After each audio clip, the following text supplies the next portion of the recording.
ơi, phạt kia. Đừng làm gì? Mấy không không? Rồi rồi, hỏi đi.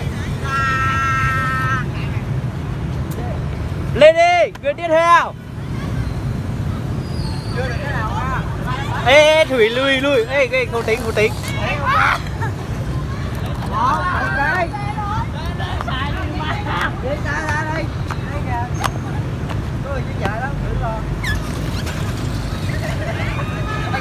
Thôi về đi. Về để người khác lên. Đi về của người khác lên.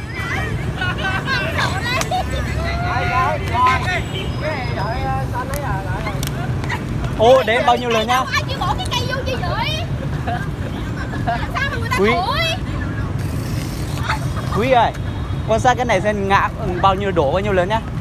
Chuyển cái kia quan sát lên đổ bao nhiêu lần chuyển ơi. Đổ bao nhiêu lần. Trời ơi, cái đó không có nhiều chứ. Châu ơi. Tôi mới đổ ra luôn á, như vậy nè, như vậy ta mới đổ được. Đổ nè. Không, xí hả? Xí. Không có. Đây.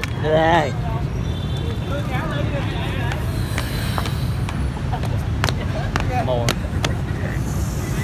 Rồi, vậy á. Rồi, về. Trong xíu. Ủa? Chị đổ mấy cái mới được. Đổ mấy cái. Ở đâu mà dựng lên hả?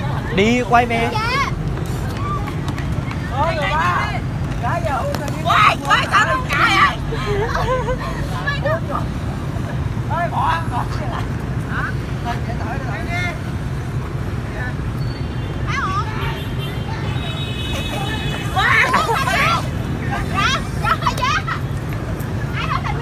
Ê, dừng lên.